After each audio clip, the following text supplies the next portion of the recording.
Hey Linus, are you still running late? I'm about to jump in the tub with Ivy and get ready for bed. We can't wait up any longer. Sorry, babe. I totally forgot to message you. I'm really sorry. My boss gave me overtime again today. What? But you promised to watch Ivy today. I know, I'm sorry. I'll watch it tomorrow instead. I really mean it this time. I'll stay with her till she falls asleep. You better follow through this time, Linus. I'm sick of you canceling on me. Yeah, I'm serious.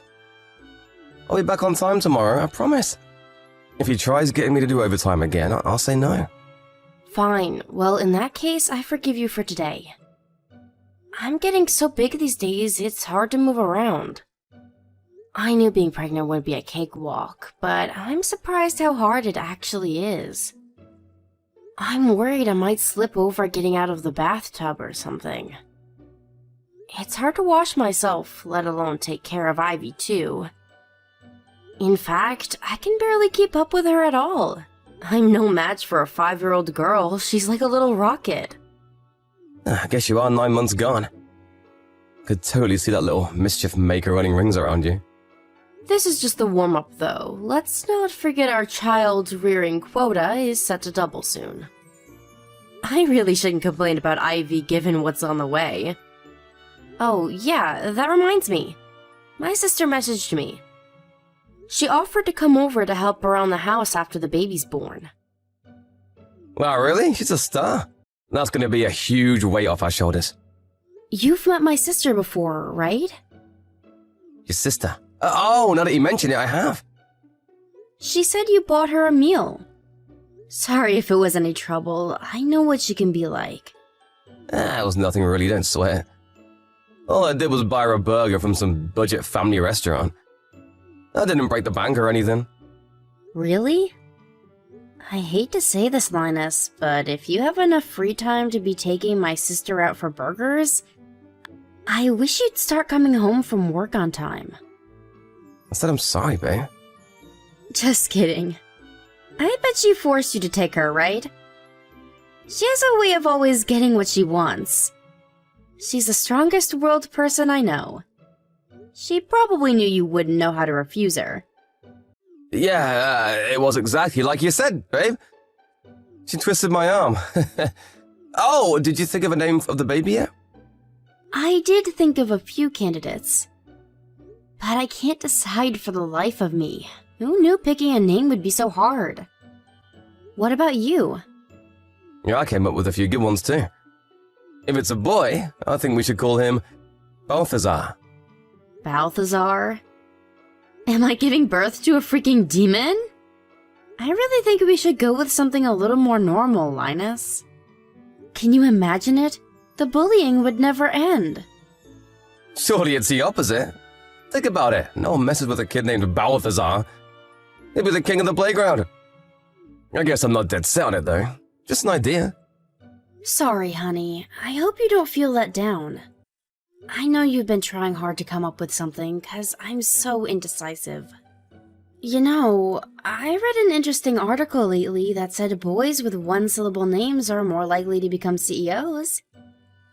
Not like he has to be a CEO or anything, but I do think it'd be nice if he had a name that boosted his chances of getting success in the world.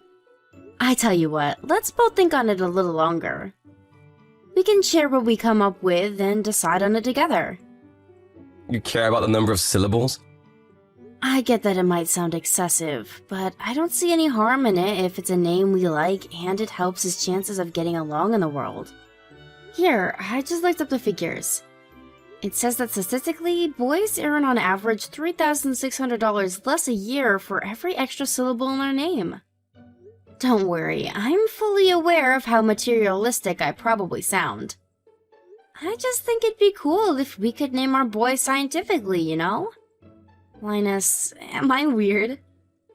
I'd be lying if I said you weren't, babe. It's cool, though. We knew that already. I really don't think syllables are that important, though. It's not like he absolutely has to have a one-syllable name or anything.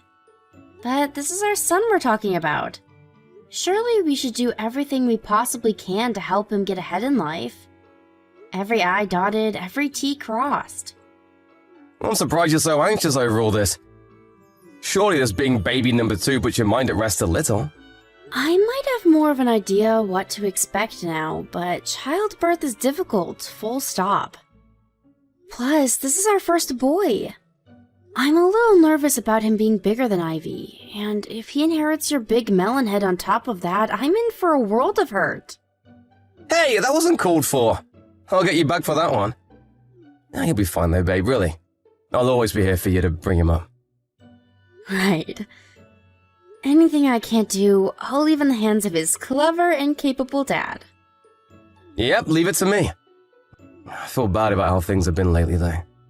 Things have been so crazy at the office, I'm leaving you to do pretty much everything. I know work has been busy lately, and that's not your fault, but I do wish you to make an effort to make a little more time for Ivy. That's gonna be doubly so when the next one's born. Ivy started saying she misses you and asks why you're never around a few weeks back. Damn, am I really at the office that much?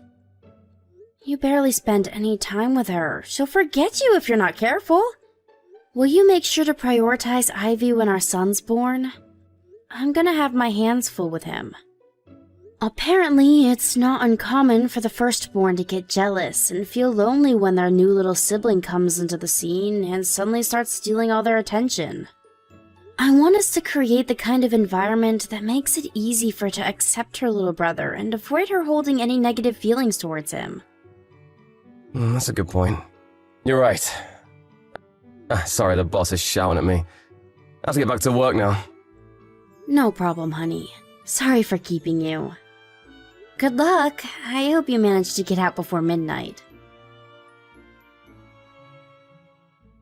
Hey Linus, you did book the day off work for the day after tomorrow, didn't you? Of course I did. Like I'll go to work on your due date. What do you take me for? I booked the whole week off. Great, thanks honey. I'm glad to hear that. I was worried you might forget with how busy you've been lately. No way.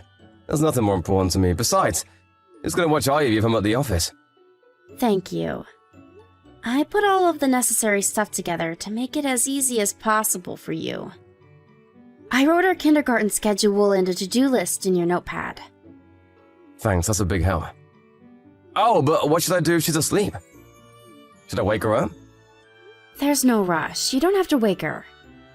Just bring her when she wakes up. But I want to see my son as soon as I can. Don't worry, I'll send you some pics straight away. Remember to let your mom know when he's been born, too. She said she wanted you to bring her to the hospital. What, my mom said that? Oh, why can't she go herself? She drives more than anyone I know. Sure, she used to drive a lot, but apparently she's been feeling nervous out on the road lately. She says she limits her time in the car to short trips now. She mainly gets around with trains and buses these days. The roads are a lot busier at this time of year, so I get where she's coming from. You run into some total lunatics sometimes. It makes you wonder how they even got licenses. She does. You sure know a lot about my mom. And why do you think that is? Someone never messages her, so she always messages me instead. You're a grown man, Linus. You need to stop leaving your own mom on red. At least start acknowledging she exists. But she drones on like a goddamn record.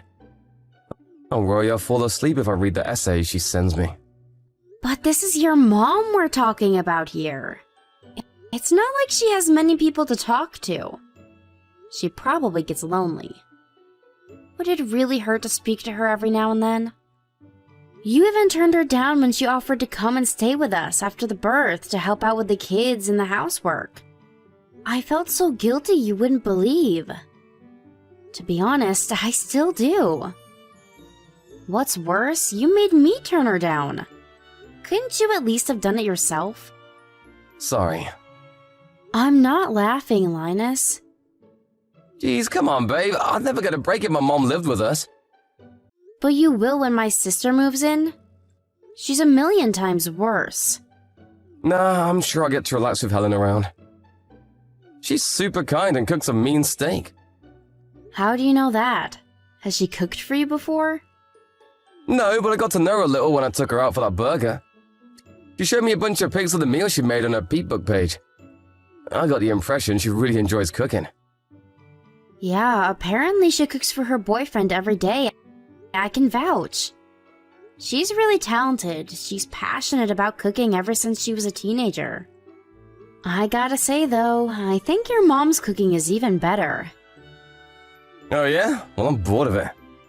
That's mean. If you say that about your mom's masterpieces, what hope is there for me? If that's what you think, I'm worried you'll get bored of my cooking soon too. No way, babe. You got the most delicious meals on the planet. Who was it that said my repertoire was too small? Go on, remind me. I told you that was just a joke. If you say so. We can go with that if it makes you feel better. Oh, I almost forgot. Would you mind picking up some more bottled water on the way home from work? About that. See, babe, the thing is, I'm gonna be home late from work again. What? But you said you'd be home on time last night. I'm so sorry. Linus, are you sure you have my due date booked off? You are gonna be home to watch Ivy, right? It's a miracle you managed to book a whole week off when things are this hectic. I don't think I've ever known anyone as busy as you these past few months. Relax, it's fine. As long as the birth goes ahead as planned, I'll be able to watch Ivy no problem. I really hope you will. Will you have your mom on standby to watch her in case there's some kind of emergency and you have to go in on short notice? I won't take no for an answer on this one, even if you are allergic to messaging your mom. Fine, I will. We can't risk Ivy being left alone. Right. My mind will be at rest once your mom knows. Chill, you can count on me. I'll take good care of her while you're in hospital, trust me. Wendy, get yourself home immediately. Huh? Joan, what's going on? Can't you read? I just told you to get yourself home immediately. Move. To the house? Where else would home mean? I can't believe you left your 5-year-old daughter home alone. You have no right to be a mother. Huh? I'm about to give birth. There's no way I can come home right now. Lies. I just saw you go into that bar by the station. And please, why would you be on your phone if you were able to give birth? They have me on a bunch of meds, so it's gonna be mostly painless. The distraction of my phone is helping keep me calm, actually. Linus is home, right? Do you think I'd be this angry if he was? My son's nowhere to be seen. Is he still at work? Anyway, you can't drop the act. I saw you. I saw you go into that bar. I thought drinking while being heavily pregnant was bad enough. But to think you left your 5-year-old daughter home alone to do it. I'm in the hospital, I swear on my life. Please believe me. It's my due date today, surely you know that. Huh? Wait a sec. No way. That woman I saw going to the bar? Was it your sister?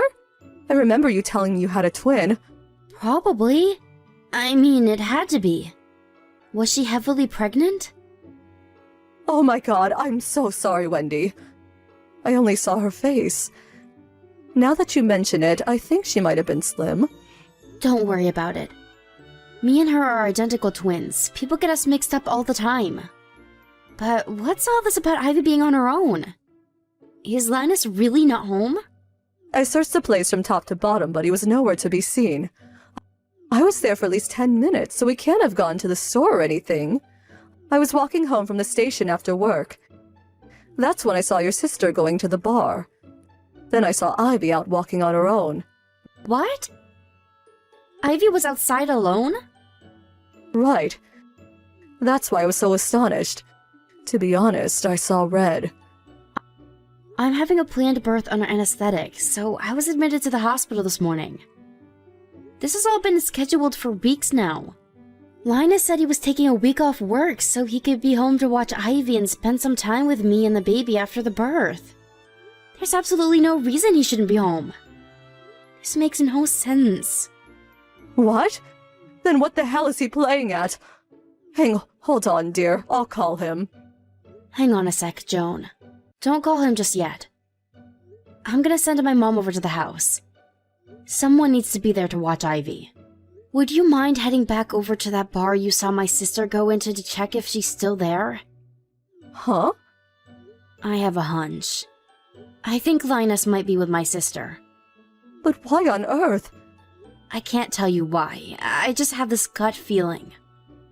Okay. Leave this to me and your mother. You just focus on giving birth to your son now, okay? I know this is the last thing you needed today, and it might be difficult to keep your mind off it. But I want you to know we're all here for you, and you have nothing to worry about. Ivy's in safe hands. Wendy, I'm sorry. I'm really sorry. There's no excuse for what I did. I'm sure you already heard from both of our moms. But I want a divorce. No, wait a sec! Let's at least talk things through first. Talk things through? What would be the point in that? Oh, you mean about the child support and compensation? Nah, not that. I mean, about saving our marriage. Our marriage is beyond saving. You cheated on me with my twin sister. I thought it was weird how she had a boyfriend all this time, but I'd never seen him or even any pictures. Turns out it was my own freaking husband. How could you do this to me? I feel broken. Not only did you cheat on me with my sister, but you abandoned me while I was giving birth to our son and left Ivy all on her own at the house to get drunk with her. What choice do I have but divorce? Oh man, I really screwed up, didn't I? I can't tell you how sorry I am, babe. I'm so disgusted with myself, you wouldn't believe. You deserve better. I'm so sorry.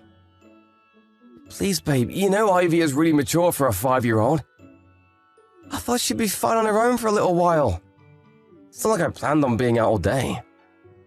Whether she's mature or not, she's still 5. Your mom found her wandering the street alone at night, for God's sake. She was so terrified in the house all on her own, she went out to try and find me. Do you have any idea how serious this is? Do you have any comprehension of what could have happened to her? I barely bear thinking about it. Did you even think it through? A 5-year-old is more than capable of unlocking a door, you moron. What would we have done if your mom didn't find her? I'm sorry. Sorry doesn't even begin to cut it. You did the worst thing imaginable as a husband and as a father. You're so despicable, I'm finding it difficult to talk with you right now. But our son was just born. Surely you can't raise them both on your own. It beats raising him with a cheating lowlife who left our daughter all on her own to get drunk with his lover, who just so happened to be my freaking sister. I'll take being a single mother over that any day. I mean, financially, how are you going to cope without my salary? Easy. You're going to send me child support. The silver lining here is that you're going to be legally obligated to send me enough money that me, Ivy, and our son can all live comfortably.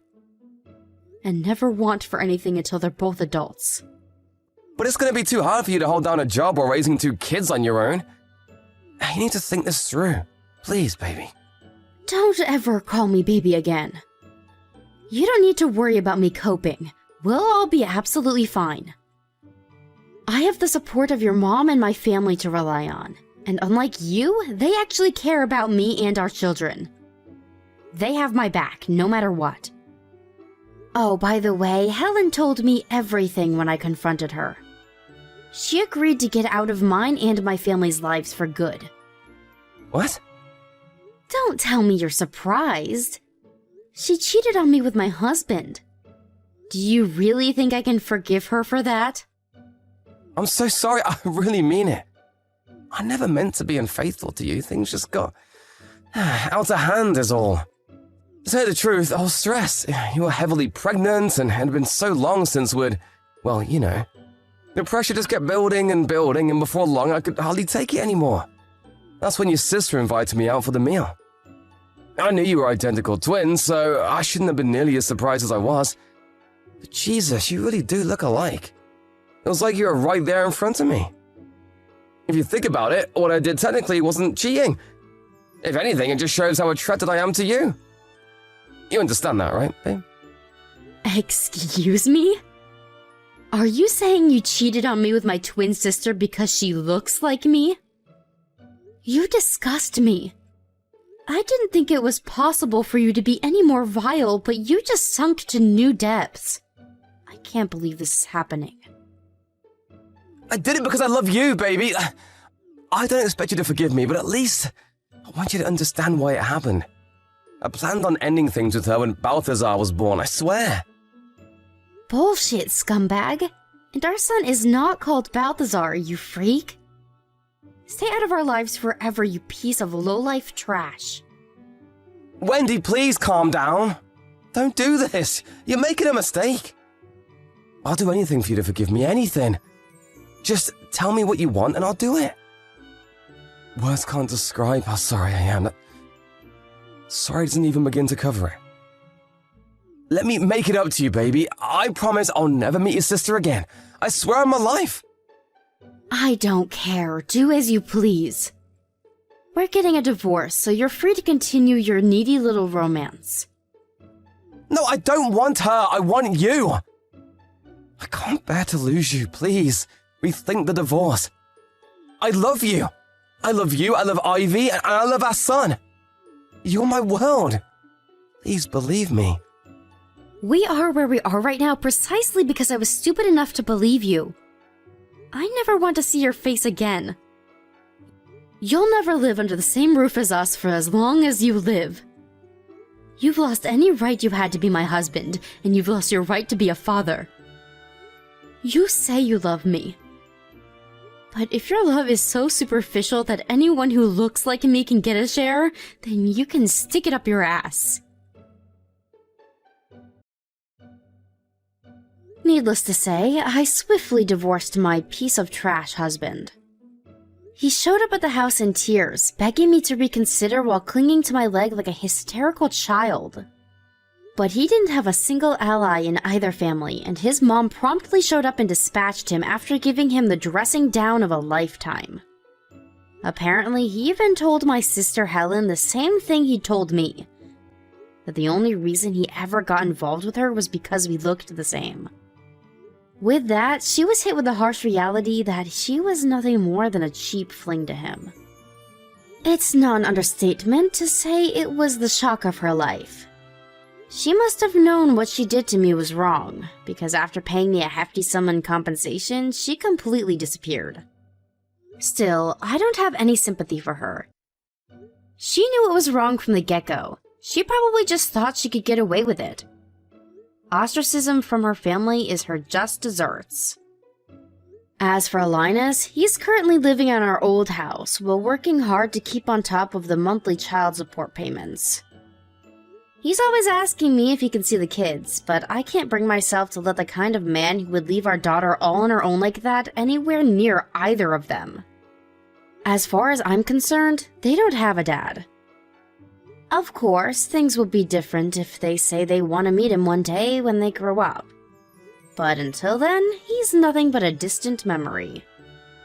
He seems to be under the impression that if he carries on paying child support, that I'll take him back one day. I can confidently state that that ain't gonna happen. He can live tormented by the pain of shame and regret for the rest of his life for all I care. As long as me and my children keep getting our money, I'm happy. I currently spend my days rushing around like a headless chicken, trying to keep on top of the mammoth responsibility of raising 2 small children. I don't plan on going back to work until Aiden has his first birthday. That way, I can spend as much time as possible with him and Ivy while he's tiny and still needs me the most. Even when I do go back to work, my family, as well as Joan, Linus's mom, have all said they'll be there to look after the kids whenever I need them to. I have the best support network in the world, and I couldn't feel more blessed. Of course, even when I am working, I'll spend all of my free time with my angels. I have to give them the love of two parents all by myself, so every second is precious. I'm gonna put every fiber of my being into raising them with so much love and care that they'll grow up one day and say, "My childhood was amazing, even if I didn't have a dad." I know it's not always gonna be easy, and I know the road ahead will be full of humps, bumps, challenges, and hurdles, but it'll all be worthwhile, because I have the two most amazing kids on the planet. We'll overcome all the obstacles that get in our way as one big happy family with plenty of laughter and joking along the way.